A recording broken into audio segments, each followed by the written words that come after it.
Hello everybody, welcome to Tpull's Corner. We've got a new Hidetsugu and Kairi deck. It's called Hidetsugu's Mass Production because we're using the color white instead.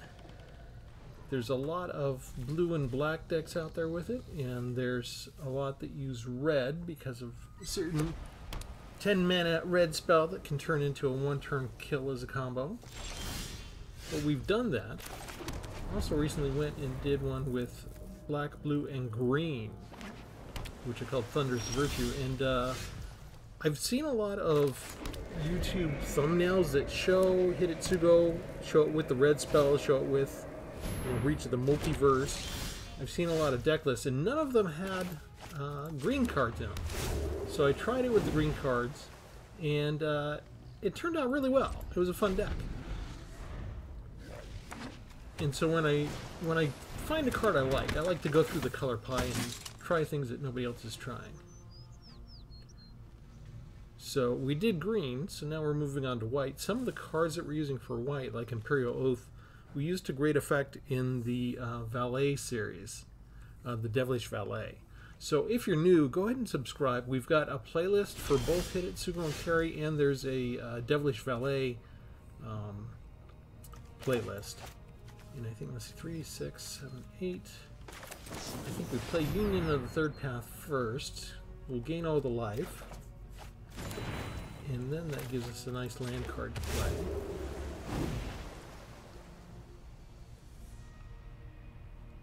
And is this going to be Soldier Tribal, basically?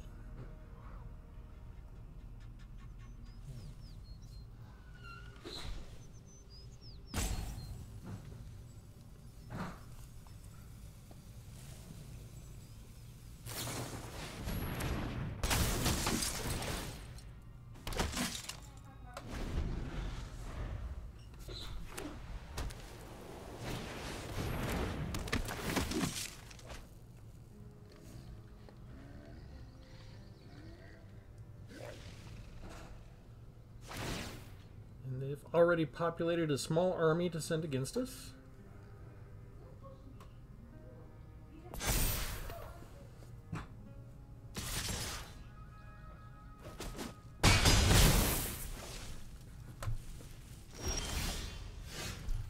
Alright, we start with Virtue of Persistence. We get rid of the Siege Veteran itself. Play another land. And do we kill somebody? I think we wait a turn. Let's wait and see what else they might put out. What else they might do. We do have some options here.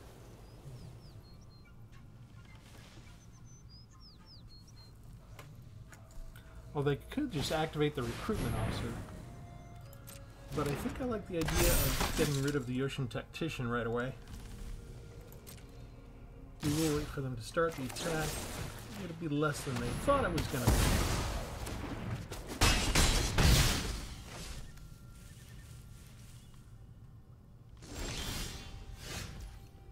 be. Alright.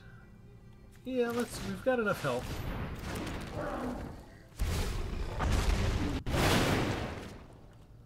Land, land, and land. Okay.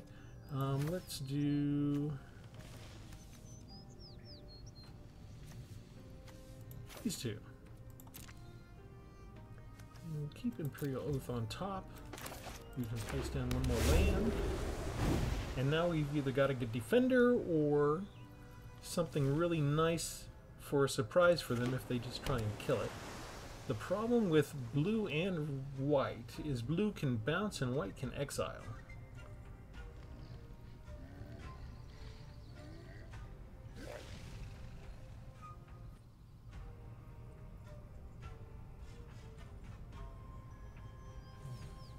What's your poison?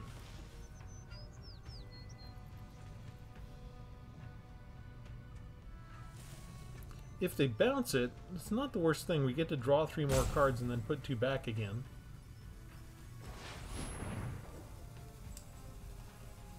And I only have 1 copy of Union of the Third Path, but it's already done a good job against a lot of the aggro. They exile it. So we get 3 life. We're going to lose 4 life in the attack.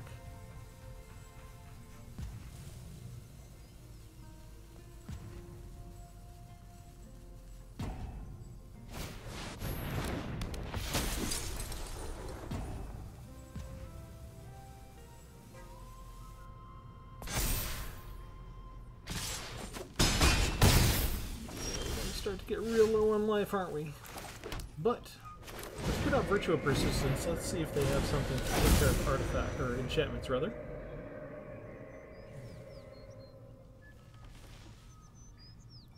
And then we got our board wipe coming up next.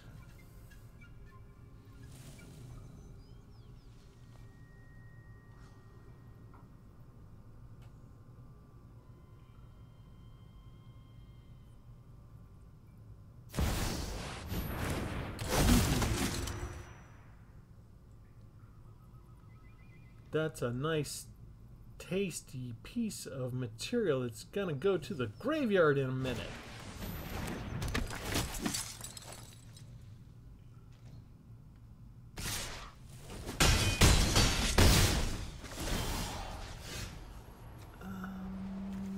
We only have a couple choices here, huh? Alright. Hopefully they don't have counterspell. Oh, that's a lot of death! That's a lot of death and destruction.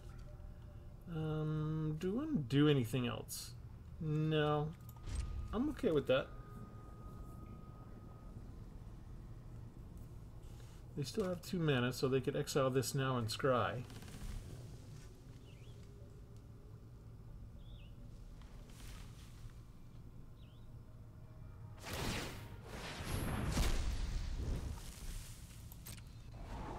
Go right ahead. They didn't like anything they see. Probably because they're trying to find if they have an answer for Virtue of Persistence.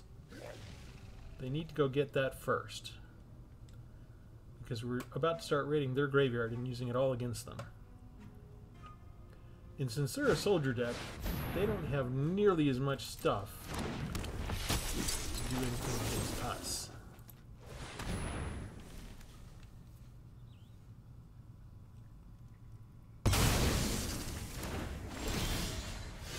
Let's go get Siege Veteran. And see, I can't bring out the Forgotten Archangel now because I'm going to get all of their stuff. So let's just cast Imperial Oath.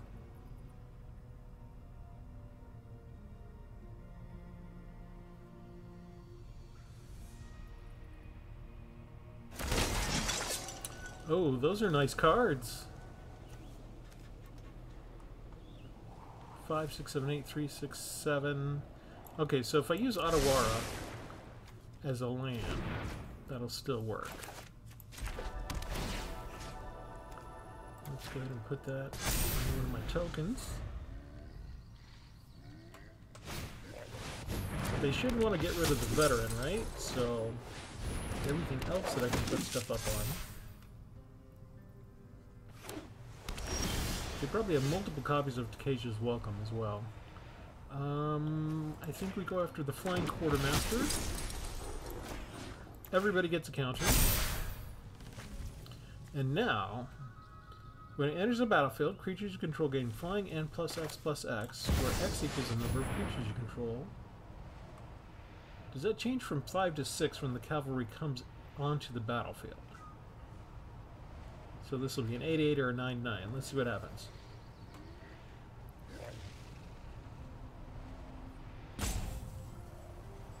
Any day now.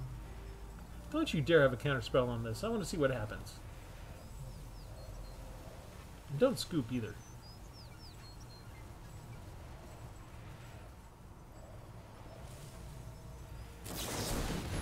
They do have. They've been holding. How long have they been holding on to that one counterspell? I wonder. Fine. We just attack with this.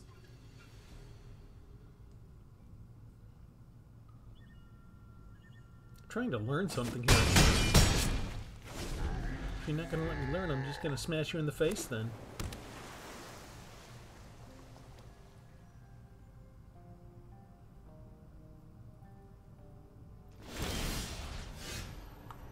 Ooh, I get more stuff.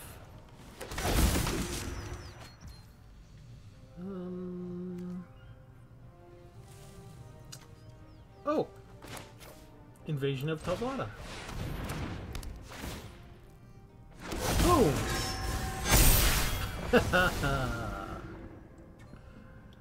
So that's normally a 3/4, right? So it gains 7. So 3, 4, 5, 6, 7. Okay, so cavalry counts among those and adds to everything. And my opponent doesn't hang around for the final hit. Yes, I enjoyed that immensely.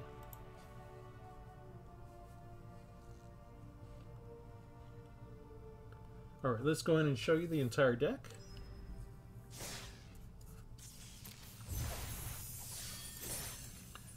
And they exiled our main star, the one that was supposed to help us win, but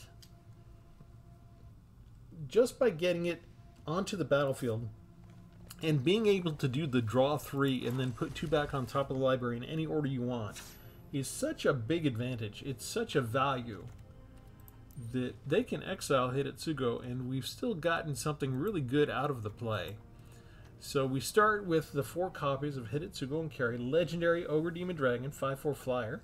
When it enters the battlefield, you draw 3, you put 2 of the cards from your hand, not 2 of the 3 that you drew necessarily, from out of your entire hand. Any 2 cards that you feel like you can put on top of the library in any order.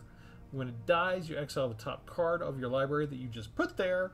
Target opponent loses life equal to its mana value, and we get to play for free if it's an instant or sorcery card.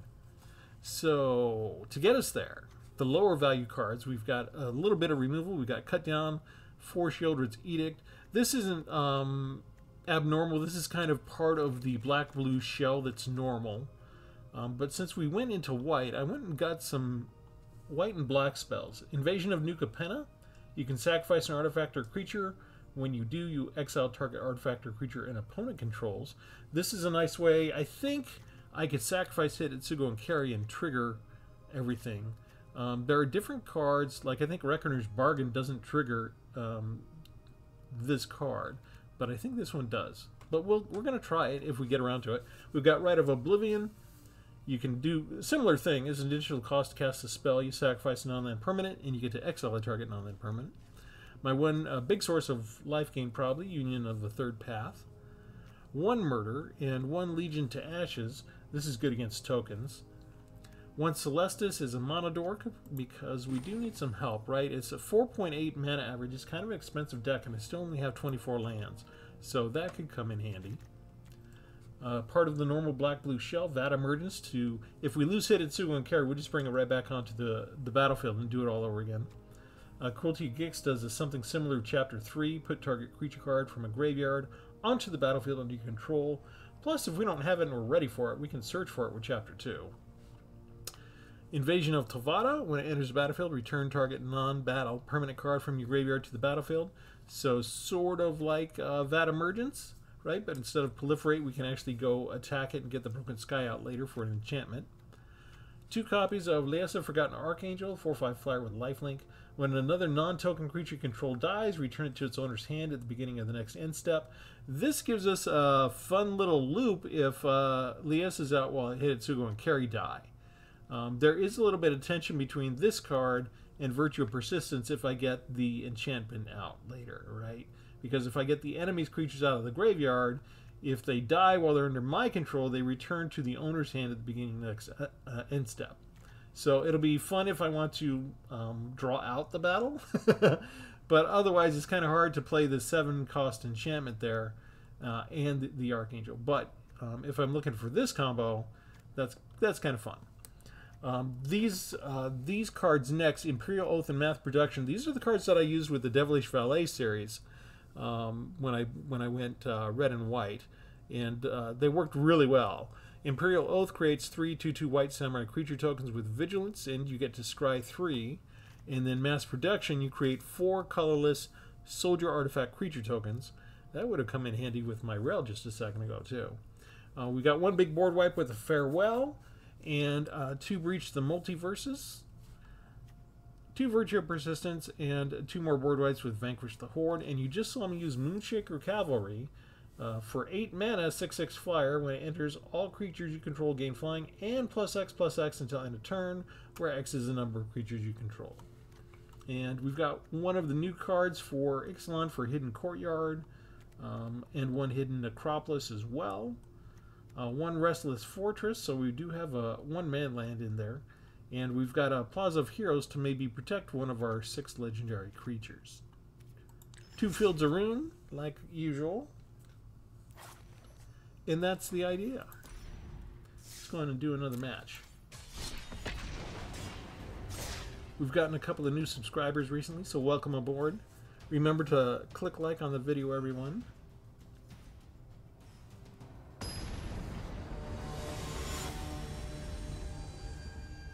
And we're just about at the end of November as I'm publishing this, so the poll is going to close.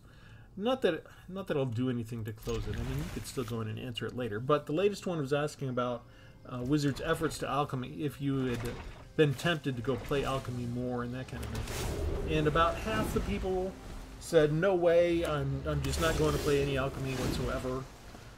There was somebody who, you know, like they played with the cards and they liked the alchemy play. And there's some that, you know, they went because of the Midweek Magic events, because of, you know, the various different things. I think I want Celestis down now. That said that they did go and play a little bit more in the format, but it didn't change their mind about alchemy. And there was one other choice that I had left there for people to choose that was basically saying, dude, I am totally loving alchemy now and I'm switching to that as my main format. And nobody chose that. Nobody.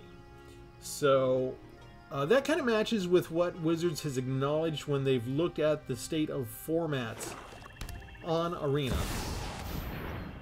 And I think alchemy is beating Esper. What? Why? They get on a mythic rare on curve and they're just gonna leave? I can't get rid of it with a cut down. And I can't afford the other 2 spells yet. I wonder, and they had already set up within the trenches. I wonder what happened to make them leave.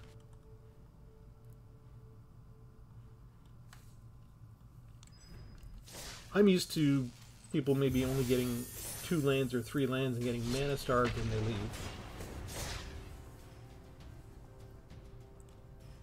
It's very rare when you have such a clear, obvious advantage right up front and you just, no, I'm gone. It's the same reason we give for when people cut you off in traffic. We just assume that they really have to go to the bathroom really fast and they have to, you know, they just have to get to a bathroom. And whatever else was going on, it's over.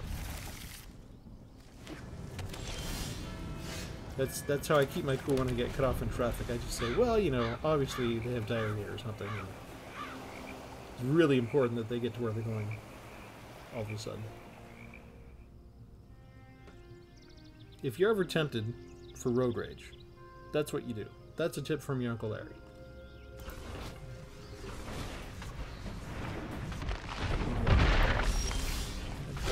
Okay, let's see. Ginger Brute. Alright, I think we just go ahead and let them keep that.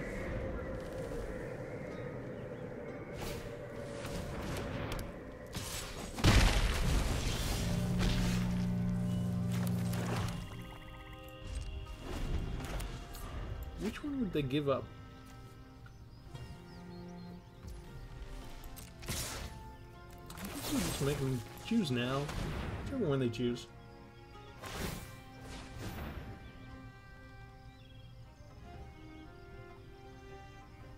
They only put down 1 land still.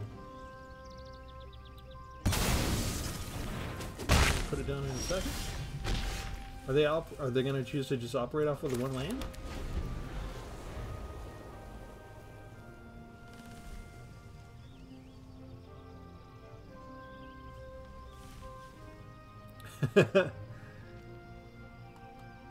Did they get mana starved? Oh no, you got mana starved? No way! Maybe I can shake it loose if I use Field of Rain?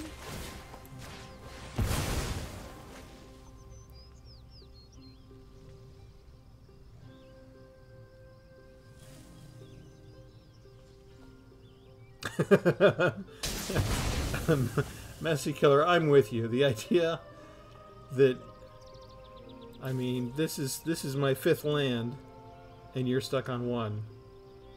I've been in that position every day, playing this game for like more than 3 years online. It sucks. Maybe did they choose a 13-land deck because they've just got a bunch of 1-drops? Is that what's going on? It's hard to tell. I don't even want to play a card. I'm not sure if I should be feeling sorry for them or not, or if this is actually part of their strategy. They got me half dead, right?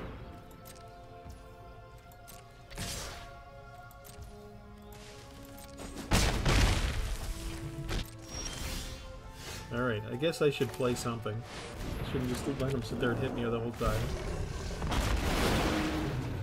Alright, we'll take Imperial Oath and Mass Production. Let's go ahead. I like No, actually, let me do that first. I mean, because what are the odds that they're going to be able to kill me? I'm making them feel bad. 7 lands to 2. Okay, they're picking it up now. There we go.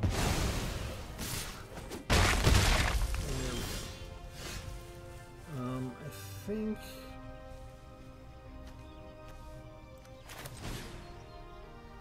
enchantments and creatures are going away. See what comes back. It doesn't matter the order because they're both going on top. So they're the same spell. Pass the turn. They're choosing good emotes. They're going to destroy that. I'm not sure that was the best thing for them to do. Cost them 6 life points, and I get to scry 3, and I like all of those cards. And even the order's kind of good.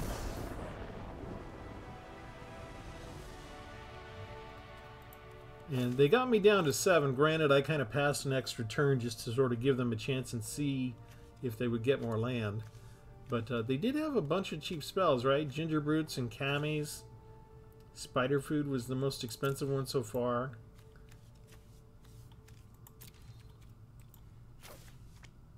Sometimes it's hard to tell if Arena is punishing them on their land choice or if they skimped on the land themselves.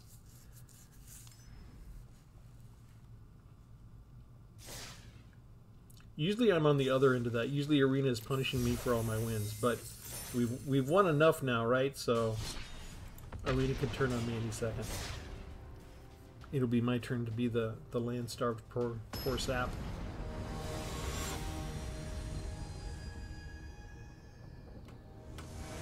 But the cool thing is, we've already done a good job of bringing out the card and using the white spells with it. And it's always fun when I'm able to cast these big spells.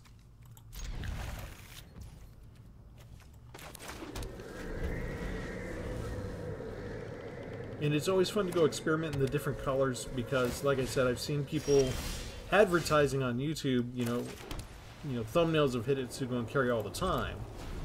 But they're just these colors or these colors plus red. Nobody's been dipping into green or white that I can tell. And so I'm just naturally curious, and I'm like, well, what if we did do that? How's things going to be?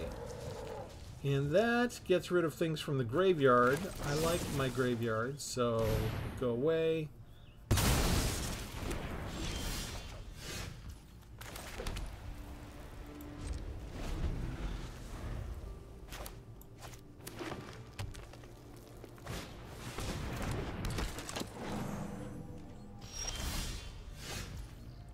And we missed a land drop. Can't happen eventually. This time the opponent will get to ramp.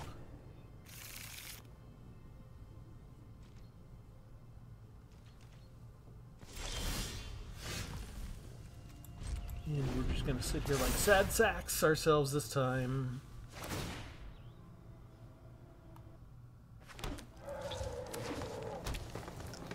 They throw away a land to get the scrap forger back. And they're rampant, so now they'll be able to cast pretty much any spell in their entire deck.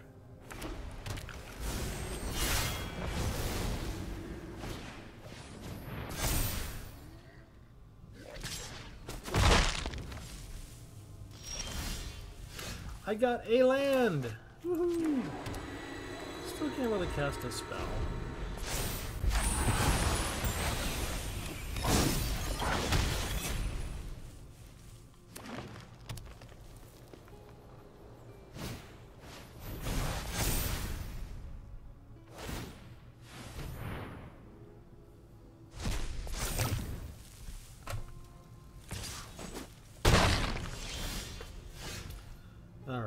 We go after the Scrap Gorger again because that's the only one within range, and that's the only spell that I can cast. So we do what we can while we can.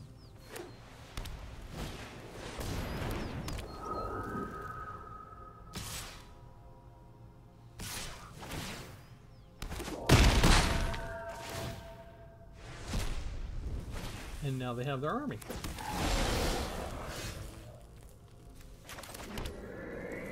And they didn't give us any blue still. I guess we bring this out.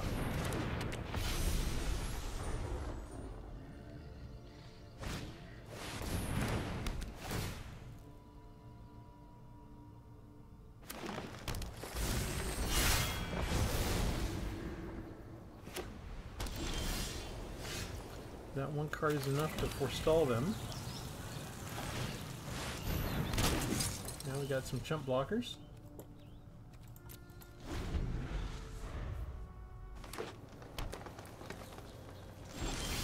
And they flood out.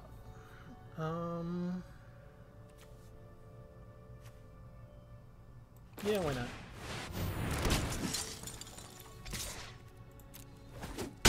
Go get me some life points. See if it tempts them into bum rushing Zendikar or not. Oh yes. Oh yes. Oh yes.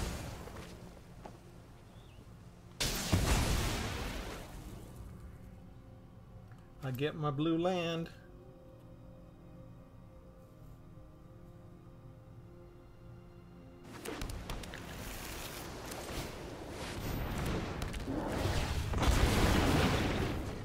Oh yes.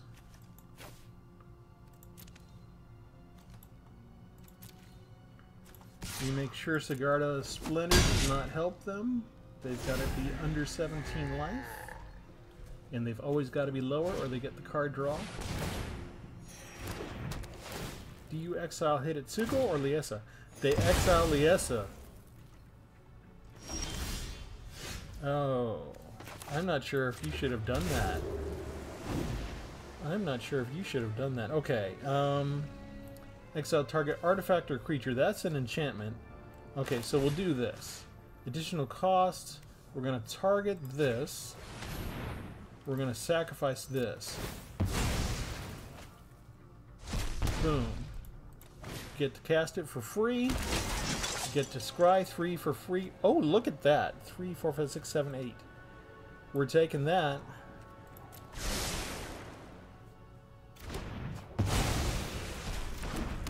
Get Liesa back after all. And I feel like I've done enough.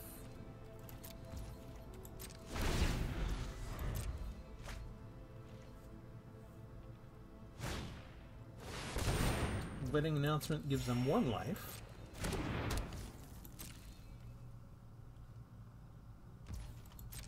They really can't afford to do anything though, right? Oh, this is going to be so lovely.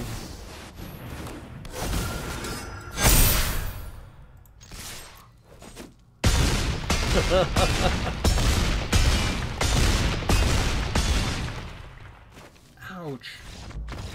Final score 39 to minus 163.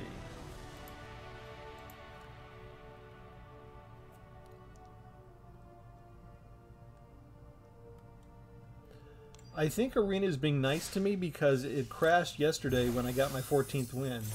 Well, not 2 days ago. I was so close to getting everything done.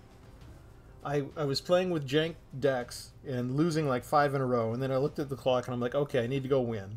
So I switched decks, and I got up to my 14th win, and then the game froze, close to the reset time.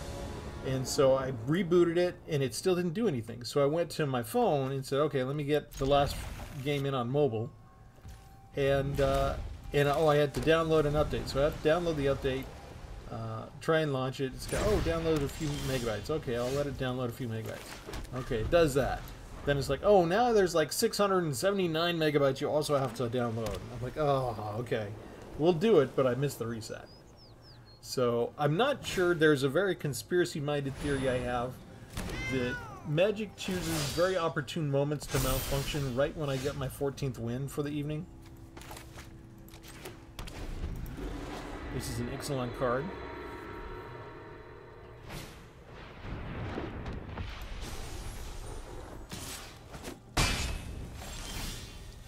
I don't have any black mana, and I think we got like, what, 4 wins in a row already, so we actually expect to get messed up at some point during the... It would be strange for me to just do 100% win. A Marine that doesn't normally let me do that.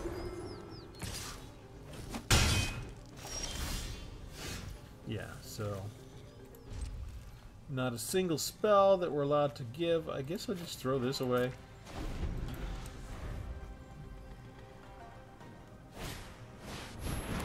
They don't need any more than 2 lands. They've got Giada, so that lets them get the Angels out, and they're just good to go.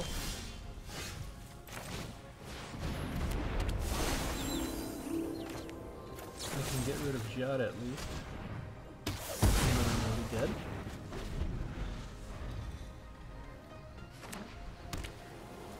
I can't use Sheoldred's Edict. It targets the opponent. They've got hexproof.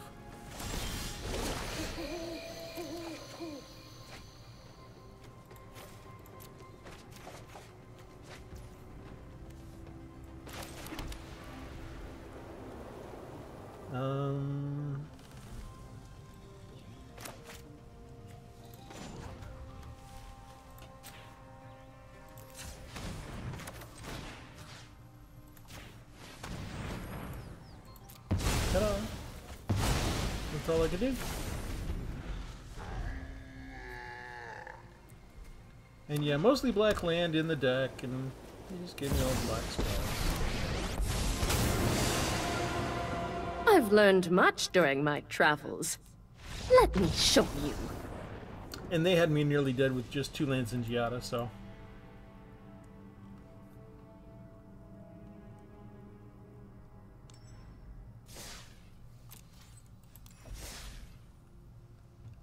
You gotta let them do it to you eventually. Well, I don't think that you gotta, but Wizards of the Coast feels you gotta.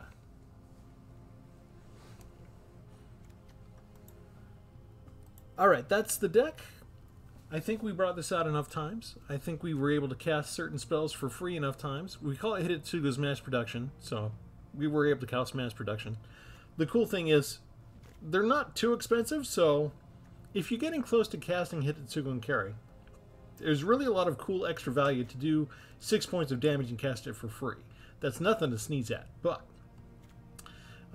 since it's only 1 mana extra beyond Hidetsugu and Kairi, if you're close enough to cast this, you're close enough to just full cast this as regular spells and get a nice little advantage on the board state, hopefully.